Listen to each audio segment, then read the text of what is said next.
we are calling on everybody to think Africa, act Africa, and prosper Africa. It comes down to the change of mindset.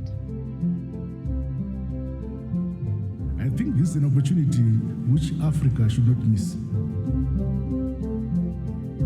We are implementing the Africa we want.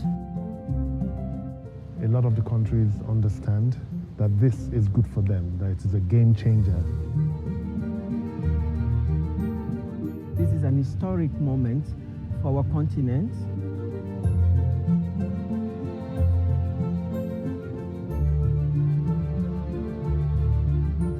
So this is entirely African driven. These African countries are making a treaty among themselves. We've been brought up with so many borders.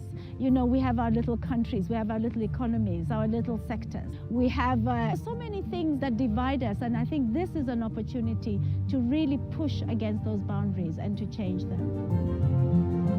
As the old adage goes, there is strength in unity. For the 55 African Union member states, that strength lies in numbers. With a population of 1.2 billion and a GDP of $2.5 trillion, the prospect and now realization of a continental free trade area for Africa promises to usher in a new era of industrialization and business opportunities towards the realization of Agenda 2063, the Africa we want. It has been a long journey, difficult and long, but we had visionaries. When we created the Organization of African Unit in 1963, President Nkrumah of Ghana made a clarion call: Africa must unite.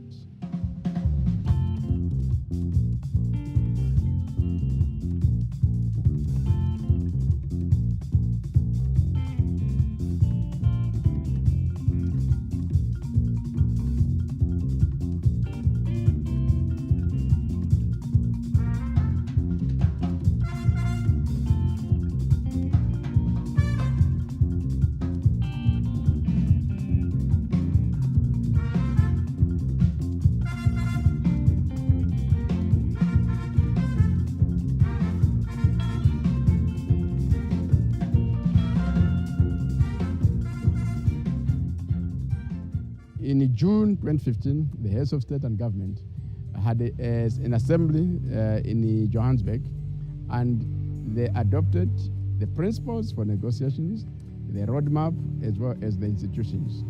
And we had several rounds of negotiations. Then the regional communities came in to give technical inputs with other strategic key partners, namely the African Development Bank, the United Nations Economic Commission for Africa, and the United Nations Conference on Trade and Development. And the initial good results were established in December 2017. Then in January, we gave the report to the heads of state and government, and they were very impressed. They said, the remaining work can be done in a short time, so let's have a signing ceremony on 21st March 2018 in Kigali. And we were able to produce the consolidated text that was signed today.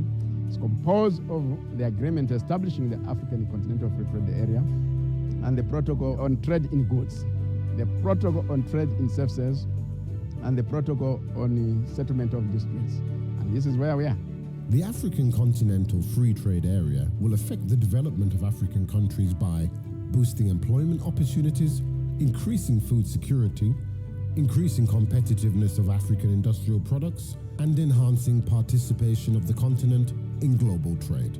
For us, the African Continental Free Trade Area, of course, it's a flagship project of Agenda 2063, but more than that, it's an instrument for solidarity, and it's an instrument for connection between African people and basically dismantling the borders and the barriers that are there, because there are great opportunities for goods to move more efficiently, for services, as well as people. So I think that for us, it's a very important lever for achieving multiple objectives. Well, what got us here is increasing realization that everywhere neighbors trade with neighbors. This is normal. What has been an anomaly for this continent is that since the 15th century, our trade has been directed primarily outside the continent. And that has to do with the way that Africa was inserted into the global economy. So this is what we are trying to reverse. So everything, our infrastructure has been built to support taking commodities from the interior to the ports and out to the north. So everything concerning trade has been organized around that external trade. The CFTA negotiations have been complex, needing to take into consideration the individual interests of member states. Beyond the signing of the CFTA, individual countries will need to ratify the agreement. There is supposed to be a process of ratification before the agreement can come into force. And for ratification, we need 22 member states to deposit their instruments of ratification, meaning that they have gone through their internal, local, national processes for accepting the documents. And then once we have 22 instruments of ratification, then that is when it now comes into force. The agreement that we are creating is not a mere declarative statement or a mere policy statement. It is actually a legal agreement that creates rights, obligations. So we think that at the end of the day, this is an agreement that will have some teeth. But I think beyond all that, there is a political commitment to see this done. Intra-African trade is one of the lowest of any region globally. The impact of the CFTA will mean Africa's industrial exports are able to diversify, encouraging a move away from extractive commodities such as oil and minerals. Economic integration for the continent will further provide harmony of customs, borders, and the movement of goods. What this initiative is all about is to say to ourselves, okay, let's create a legal framework, let's establish a treaty so that there is certainty, because in trade, your business person wants to know that those goods that are going across are not going to be seized or discriminated against in some way, that it will be a level playing field. And also our tariffs are relatively high. Over 6% is the average across the continent. To say we want to bring this down to zero, which is what they have agreed for 90% of products. And also to deal with non-tariff barriers. Non-tariff barriers like your roadblocks, your anti-trade behavior along the border, harassment at the border. The flagship project of Agenda 2063 promises to be the world's largest free trade area. But what are the practical implications of having the CFTA implemented? And how exactly would an agreement of this magnitude revolutionize business and movement across Africa?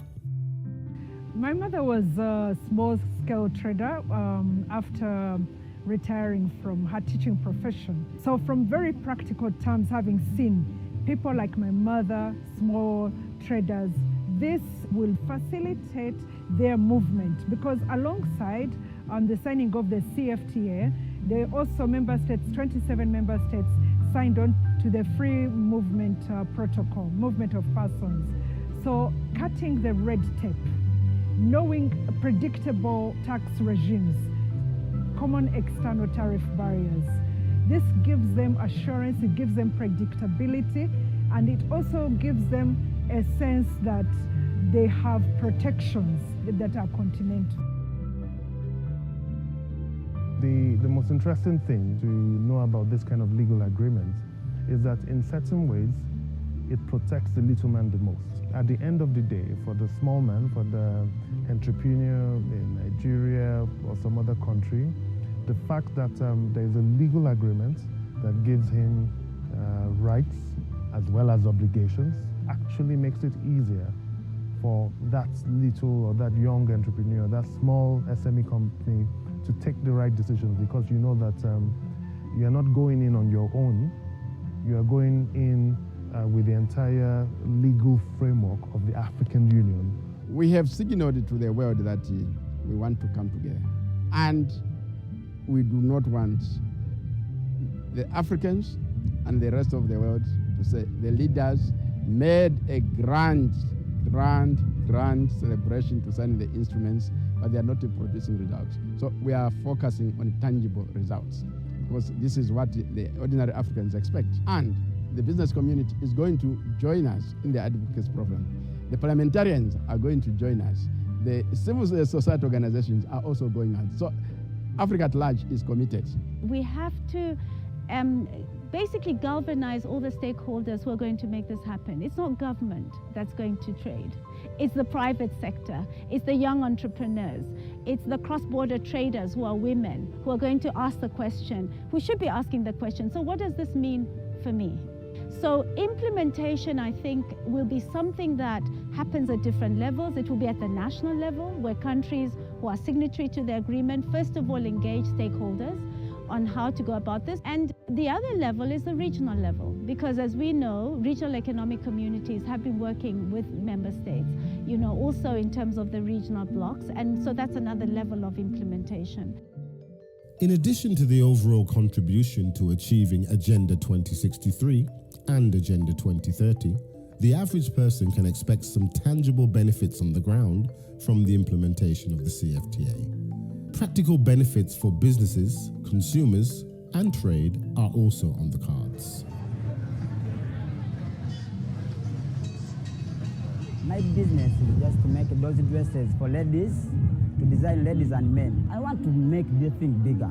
I want to be there with my people, about 100 people. To bring material, it's a problem of taxes. They charge us money. If they say that no taxes, in fact, my business will go further. I'm selling clothes. I bought them from South Africa, Dar es Salaam, Nairobi. When I'm bringing my goods back, we have problems because they ask us to pay. But if you don't want to pay, they take your goods. When you don't have all the money, you bribe.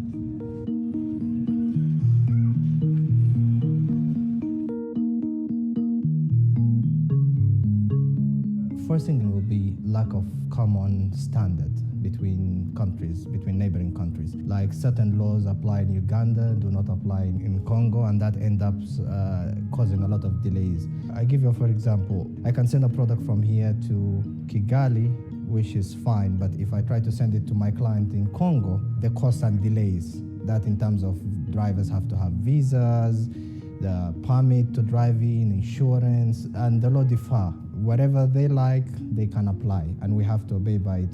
And that sometimes end up pushing the cost higher and also increasing delay. That means instead of truck doing 2 to 3 trips a month, you end up doing 1 trip. And then for you to accommodate those costs, you have to charge your customer high. Personally, I'm very happy to see something is being worked on this area because it's going to help us a lot in this sector.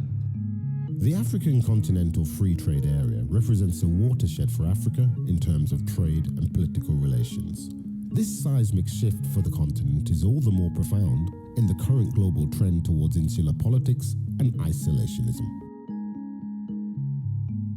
Africa's harmonization also represents the opportunity for boosting of intra-regional value chains and to attract a larger share of global investment portfolios.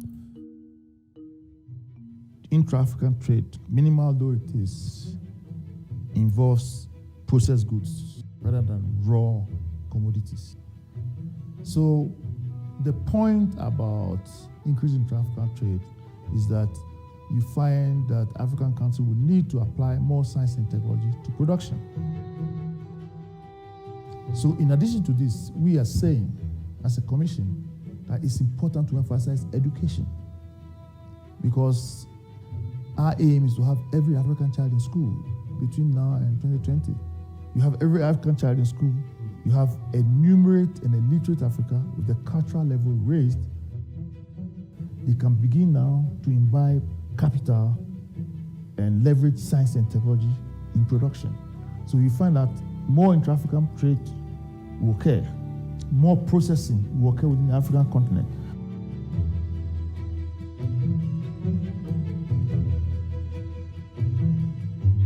the general populace have to be sensitized on what CFTA is, what it stands for, and what are the benefits.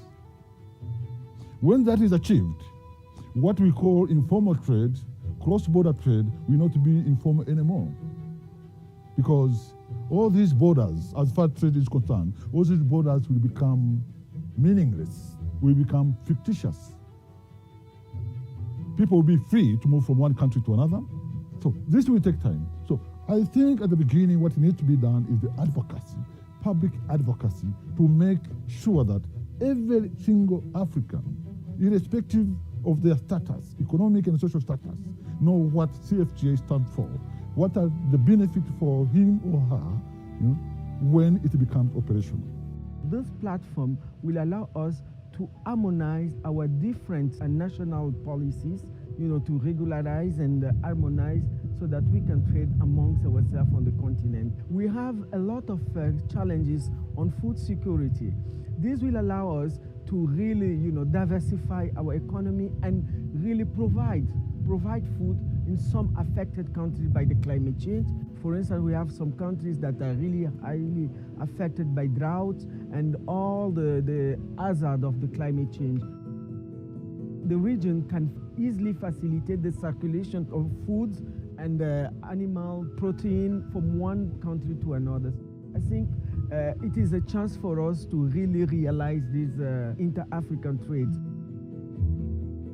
While the CFTA is essentially an economic project, it is deeply entrenched in the aspirations found in Agenda 2063 and feeds directly into other aspirations for integration, such as the Single African Passport. Launched in 2016, the full implementation by member states of the Single African Passport would further enhance trade and movement of people across the continent.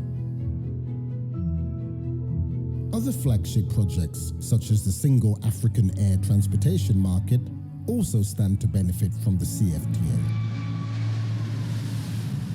The Single African Air Transportation Market primarily aims to increase connectivity across the continent by creating a single African sky, and thus further enhancing economic integration. The essence of the Single African Air Transport Market is to have a single African sky, like the one we see in Europe, like the one we see in Northern America. Airlines, formidable airlines, licensed airlines, should be able to move from one point to another, whether on a direct flight or whether on transit. The air transport market liberalization will make sure that now business is open to everybody. And we think with liberalization now, the airfares will go down. These are some of the issues the Single African Air Transport Market is geared to resolving. The single African sky, where every airline will be able to go anywhere, to fly passengers and goods anywhere in Africa.